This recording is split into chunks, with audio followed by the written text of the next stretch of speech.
Mechanism of respiration. पिछली कक्षा में हमने पढ़ा था श्वसन की क्रियाविधि। पहला था अपना निःश्वसन। निःश्वसन में मैंने आपको बताया कि वायुमंडल की वायु को फेफड़ों में भरना या शरीर में लेना निःश्वसन कहलाता है। इस क्रियाविधि में क्या होता है कि एक एक्टिव प्रोसेस है, एक सक्रिय क्रियाविधि होती है। इसमें बाह्य अंतराप्रसुक पेशी में संकुचन होता है और जैसे ही बाह्य अंतराप्रसुक पेशी में संकुचन होगा अपना डायफ्राम कैसा हो जाएगा, गुम्दाकार से चपटा हो जाता है। पसलियाँ ऊपर उठती हैं, बाहर की ओर निकलती हैं, स्टर्नम नीचे की ओर झुक जाती हैं, जिससे वक्ष गुहा का आयतन बढ़ जाता है और वक्ष गुहा का आयतन बढ़ने से फेफड़े का आयतन भी बढ़ जाता है। फिर क्या होगा कि अंदर का वायुदाब कम होने से वायुमंडल की वायु फेफड़ों में भर ली जाती है। वो प्रक्रिया क्या कहलाती है? निःश्वसन कहलाती है। फिर मैंने बताया कि निःश्वसन की प्रक्रिया के बाद उत्श्वसन की प्रक्रिया शुरू होती है, जो एक निष्क्रिय प्रावस्था होती है। यह सामान्य रूप से होने वाली प्रक्रिया है। इसमें किसी प्रकार का संकुचन नहीं होता। कहने का मतलब ये होगा कि बाह्य अंतराप्रसुक पेशियाँ अपना डायफ्राम, अपनी पसलियाँ, स्टर्नम मूल अवस्था में आते हैं, अपनी मूल स्थिति में आने का प्रयास करती हैं और जैसे ही मूल स्थिति में आती हैं तो डायफ्राम पुनः कैसा हो जाता है? गुम्दाकार हो जाता है। कैसा हो जाता है? गुम्दाकार हो जाता है और ये शिथिल अवस्था में पड़ जाते हैं, जिससे वक्ष गुहा का आयतन घटे जाता है। वक्ष गुहा का आयतन घटने से वायुदाब बढ़ेगा और शरीर के अंदर निर्मित CO2 गैस वायुमंडल में मुक्त हो जाती है। वो पूरी की पूरी प्रक्रिया क्या थी? यानी श्वसन की क्रियाविधि थी। आज हम श्वसन से संबंधित कुछ आयतन की बात करते हैं। देखो, श्वसन संबंधी आयतन ये बहुत ही महत्वपूर्ण टॉपिक है। इसमें यहाँ से बोर्ड की परीक्षा में प्रश्न आता है, नीट की एग्ज़ाम में भी कई प्रश्न यहाँ से पूछे जाते हैं श्वसन संबंधी आयतन से, इसलिए अच्छे से इस टॉपिक को आप स्टडी करेंगे।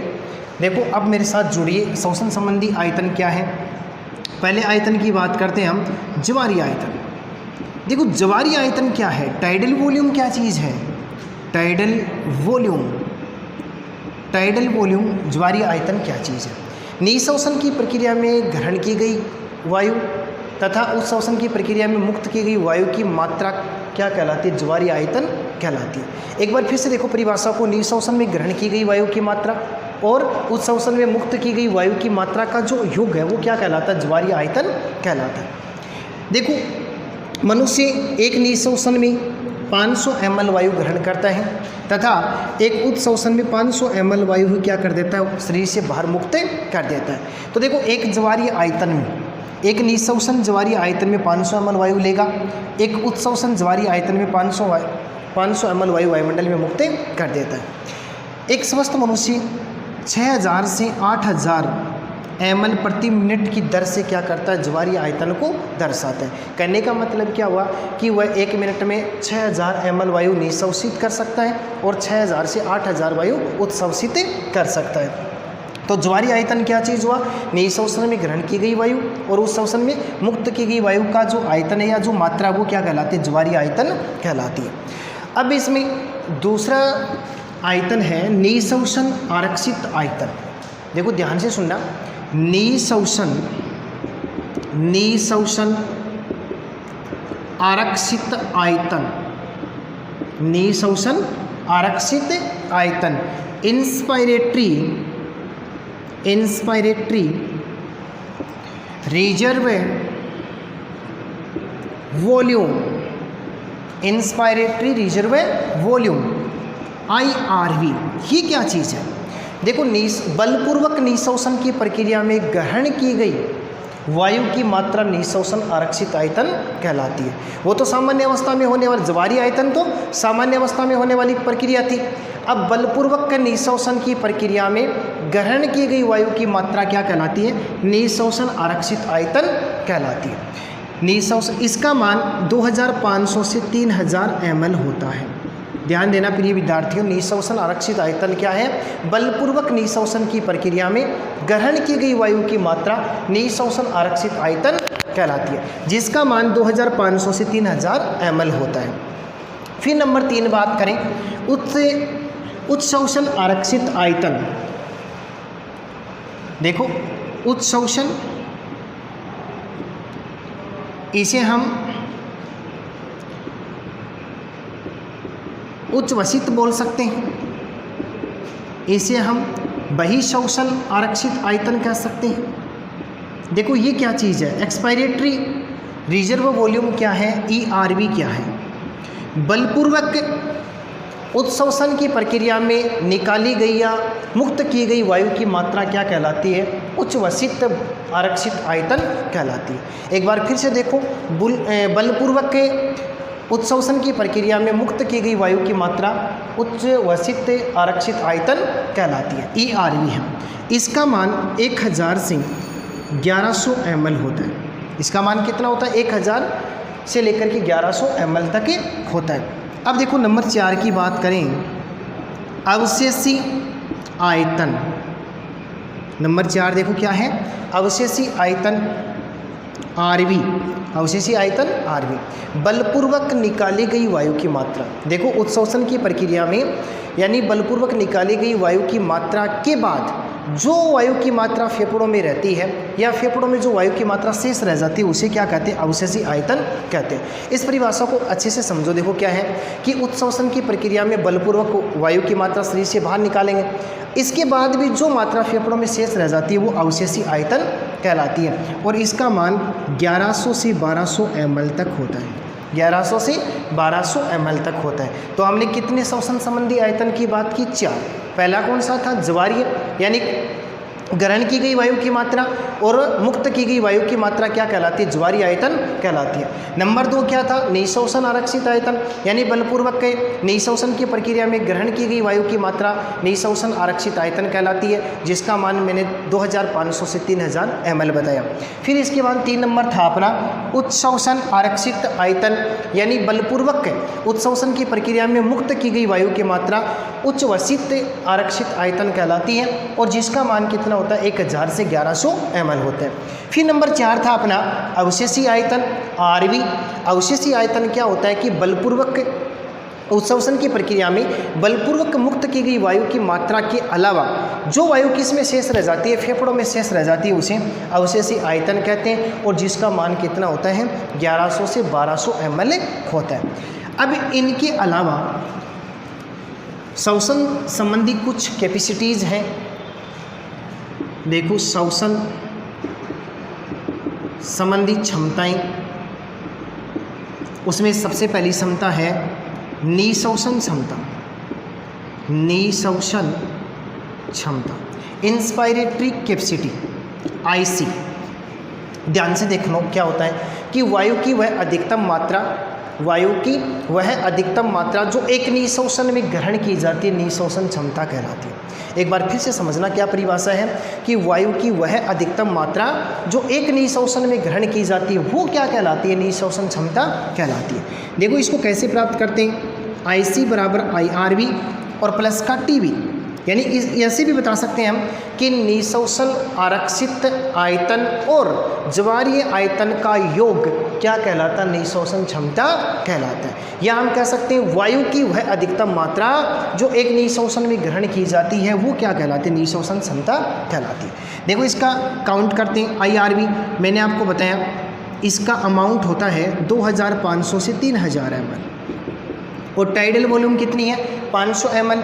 तो इसकी उच्चतम कोटि का मान इसके साथ में काउंट करो तो कितना हो जाता? 3500 ml। तो निःश्वसन क्षमता का मान कितना होता? 3500 ml होता। कैसे प्राप्त कर लिया? IRV के साथ में किसको काउंट कर दिया? TB को काउंट कर दिया। TB क्या है? टाइडल वॉल्यूम, यानी ज्वारीय आयतन। तो अपना पहला हो गया निःश्वसन क्षमता। अब नंबर 2 बात करें, इसमें आएगा उच्च श्वसन क्षमता, एक्सपायरेटरी कैपेसिटी, यानी EC की बात करें तो क्या होगा इसमें कि वायु की वह अधिकतम मात्रा जो उत्सवसन में मुक्त की जाती है, वायु की वह अधिकतम मात्रा जो एक उत्सवसन में बाहर मुक्त की जाती है, बाहर निकाली जाती है, वो क्या कहलाती है? उत्सवसन क्षमता कहलाती है। इसका मान कैसे निकालेंगे? EC बराबर ERV प्लस का TB, यानी कहने का मतलब क्या हुआ?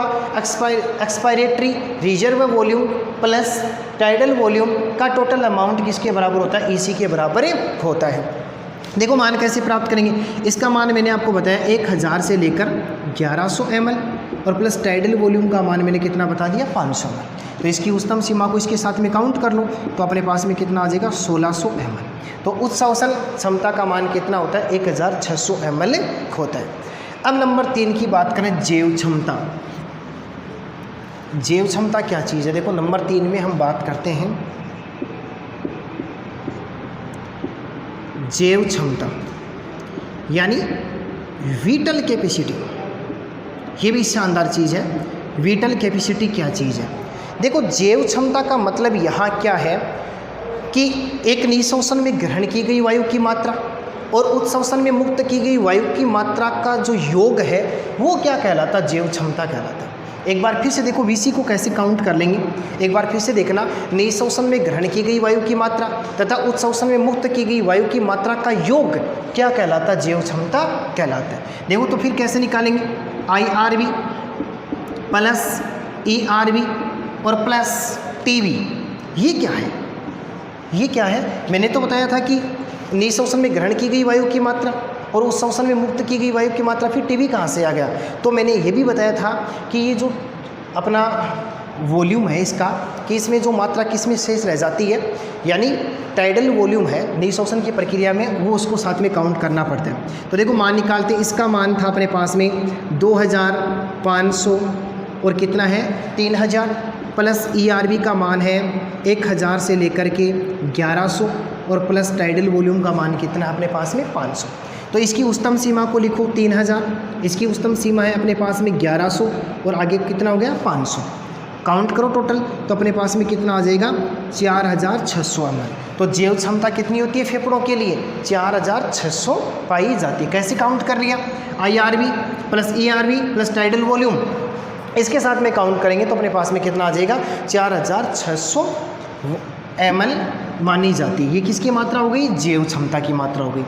अब इसके बाद में हम बात करते हैं नंबर अगले की, तो वो है कार्यात्मक या हम कह सकते क्रियात्मक अवशिष्ट क्षमता। देखो फंक्शनल क्या चीज़ है? कार्यात्मक नाम से स्पष्ट क्रिया करने वाली क्रिया है, इसमें काम होगा। इसका मतलब क्या होता है कि इसके अंदर जो उत्श्वसन की जो प्रक्रिया है, ध्यान से देखो नाम से स्पष्ट है, उत्श्वसन होगा, वायु की मात्रा बाहर मुक्त की जाती है। अवशिष्ट का मतलब RV है, तो यानी उत्श्वसन की प्रक्रिया के बाद जो फेफड़ों में जो मात्रा वायु की बचती है, उन दोनों का टोटल क्या कहलाता है? कार्यात्मक अवशिष्ट क्षमता कहलाता है, यानी FRC। क्या कहलाता है? FRC। और इसका मान किसके बराबर हो जाएगा? तो देखो ERV और प्लस किसके बराबर हो जाएगा? RV के बराबर हो जाएगा। एक बार फिर से देख लो क्या चीज़ है FRC। कार्यात्मक या क्रियात्मक अवशिष्ट क्षमता क्या है कि उत्श्वसन की प्रक्रिया में जो गैस मुक्त की जाती है उसके बाद जो फेफड़ों में रह जाती है, दोनों का काउंट क्या कहलाता है? FRC कहलाता है। मान देखो इसका मान है 1000 से लेकर के 1100, 1000 से लेकर के कितना है 1100, और इसका मान अपने पास में कितना आता है? तो देखो RV की मान की बात की थी 1100 से लेकर के 1200 तक। इसकी उच्चतम सीमा कितनी है 1100, इसकी कितनी है 1200, दोनों को काउंट कर दो तो अपने पास में कितना आ जाएगा 2300 ml आ जाएगा। तो क्रियात्मक कार्यात्मक अवशिष्ट कैपेसिटी कितनी है फेफड़ों की? 2300 ml। कैसे काउंट करेंगे? ERV प्लस का RV, या हम क्या कर सकते हैं ERV का मतलब है यानी बलपूर्वक निकाली गई वायु की मात्रा प्लस फेफड़ों में बची वायु की मात्रा का टोटल योग क्या कहलाता है? क्रियात्मक कार्यात्मक अवशिष्ट क्षमता कहलाता है। अब इसके बाद देखो आगे बढ़ते हैं तो अपने पास में आता TLC। TLC क्या है? देखो TLC का मतलब है टोटल लंग्स कैपेसिटी, ये हो गया अपना TLC, यानी फेफड़ों की कुल क्षमता। फेफड़ों की कुल क्षमता, देखो फेफड़ों की कुल क्षमता का यदि आपको काउंट करना है तो इसमें हम किस किस का योग करेंगे? देखो जैव क्षमता, किसका काउंट कर लेते हैं इसके बाद में? जैव क्षमता, और प्लस में किसका कर लेते हैं? अवशिष्ट आयतन का कर लेते हैं। किसका कर लेते हैं? जैव क्षमता प्लस से अवशिष्ट आयतन का कर लेते हैं। इसमें क्या बताया गया कि फेफड़ों की कुल जो क्षमता है, अब देखो विटल जो कैपेसिटी थी, विटल कैपेसिटी का मान और इन दोनों का मान यदि हम क्या कर दें काउंट कर दें तो देखो इसका मान हमने प्राप्त किया था 4600। हम जानते अवशिष्ट यानी RV है ये देखो इसको यदि शॉर्ट में लिखना चाहूँ तो लिख सकते हो VC प्लस का RV। क्या लिख सकते हो? VC प्लस का RV। तो VC का मान कितना 4600 और RV का मान कितना है 1100 से 1200। तो इसकी उच्चतम सीमा को काउंट इसके साथ में करूँ तो 4600 प्लस 1200 अपने पास में कितना आ जाएगा 5800 ml। तो अपने टोटल लंग्स कैपेसिटी कितनी पाई जाती है फेफड़ों की? 5800 ml पाई जाती है। ये थी पूरी श्वसन से संबंधित क्षमताएं और आयतन, जिसमें हमने ज्वारीय आयतन, निःश्वसन आरक्षित आयतन, उत्श्वसन आरक्षित आयतन और अवशेषी आयतन और कुछ क्षमताएं थी जिसमें निःश्वसन क्षमता, उत्श्वसन क्षमता, कार्यात्मक आरक्षित क्षमता, जैव क्षमता, ये टोटल यानी फेफड़ों की कुल क्षमता का अध्ययन किया। अब अगला टॉपिक अपना इस पाठ का कृत्रिम श्वसन। देखो कृत्रिम श्वसन क्या चीज़ है। यदि कोई व्यक्ति दुर्घटना हो जाए यानी वो पानी में डूब जाए, विद्युत के झटके लग जाएं या कार्बन मोनोऑक्साइड गैस फेफड़ों तक पहुंच जाएं तो उसकी श्वसन की प्रक्रिया बाधित हो जाती है। कंडीशन ये है कि उसकी यदि हृदय स्पंदन जारी है तो उस व्यक्ति को कृत्रिम श्वसन के द्वारा बचाया जा सकता है। देखो आजकल कृत्रिम श्वसन की बहुत सारी विधियां, लेकिन मुख से मुख मिलाकर सांस देने वाली विधि अधिक कारगर साबित होती है। कृत्रिम श्वसन में इसकी विधि के चरण क्या है, तो पहला चरण क्या होगा कि रोगी को कृत्रिम श्वसन देने वाला व्यक्ति क्या काम करेगा, अपना एक हाथ रोगी की गर्दन के नीचे रखेगा, दूसरा हाथ उसके माथे पर लगाएगा और गर्दन पर के नीचे जो रखा गया हाथ है उसे गर्दन को ऊपर इस प्रकार उठाता है कि गर्दन पूरी खींच जाए और जीवा जो है वो पीछे से क्या हो जाए, मुक्त हो जाए, स्वतंत्र हो जाए, ताकि श्वास नली क्या हो जाए, खुल जाए, यानी श्वसन मार्ग खुल जाए। अब वो 2 नंबर चरण में क्या काम करेगा, यानी माथे पर रखे हाथ से रोगी की नाक को क्या कर देगा, बंद कर देगा और कृत्रिम श्वसन देने वाला व्यक्ति अपना मुख रोगी के मुख से मिलाकर क्या कर देता है, उसको वायुरुद्ध बना देता है। और उसमें 3 नंबर चरण में क्या होगा, फिर 3 नंबर चरण में ये होगा कि कृत्रिम श्वसन देने वाला व्यक्ति उस रोगी व्यक्ति को 1 मिनट में 12 बार ज्वारीय आयतन से दुगुनी वायु उसके फेफड़ों में भरेगा, ताकि उसमें क्या हो जाए, श्वसन की जितने भी तंत्र हैं वो शुरू हो जाएं। फिर अगले चरण में क्या होगा कि उसकी नाक और मुख को खुला रख करके उस श्वसन की प्रक्रिया को नोट किया जाता है। तो कृत्रिम श्वसन में यदि 1 मिनट में 12 बार से अधिक, या हम कह सकते हैं 1 मिनट में 12 बार ज्वारीय आयतन से दुगुनी वायु यदि उसके फेफड़ों तक पहुंचाई जाती है तो उस व्यक्ति में श्वसन की प्रक्रिया शुरू हो जाती है और उस व्यक्ति को बचाया जा सकता है। तो एक बार फिर से देखो, मैं पूरा रिपीट कर रहा हूँ धीरे धीरे। कृत्रिम श्वसन क्या है, किसी दुर्घटना के कारण किसी व्यक्ति की श्वसन की क्रिया बाधित हो जाए और यदि हृदय स्पंदन जारी है तो कृत्रिम श्वसन के द्वारा उसको बचाया जा सकता है। कृत्रिम श्वसन में क्या करेंगे, पहले चरण में क्या होगा कि कृत्रिम श्वसन देने वाला व्यक्ति रोगी अपना एक हाथ रोगी की गर्दन के नीचे रखेगा और दूसरा उसके ललाट या माथे पर रखेगा। नीचे रखे हाथ से गर्दन को ऊपर इस प्रकार उठाएगा कि पूरी की पूरी गर्दन खींच जाए और जीभ पीछे से क्या हो जाए, अलग हो जाए, ताकि श्वसन नली खुल जाए। 2 नंबर चरण में क्या होगा कि माथे पर रखे हुए हाथ से रोगी की नाक व मुख को क्या करेगा, वो बंद करेगा, नाक को क्या कर लेगा, बंद करेगा और फिर रोगी के मुख से मुख को इस प्रकार मिलाएगा, वो वायुरोधी बन जाए। फिर अगले चरण में क्या होगा कि वो रोगी को 1 मिनट में 12 बार ज्वारीय आयतन से दुगुनी वायु देगा, ताकि उसमें क्या हो जाए, श्वसन की प्रक्रिया शुरू हो जाए। और फिर इसके बाद में वो क्या नोट करेगा, यानी मुख और नाक को खुला छोड़ करके उच्च श्वसन की प्रक्रिया को नोट करेगा। तो ये था अपना कृत्रिम श्वसन। बाकी हम कल देखेंगे।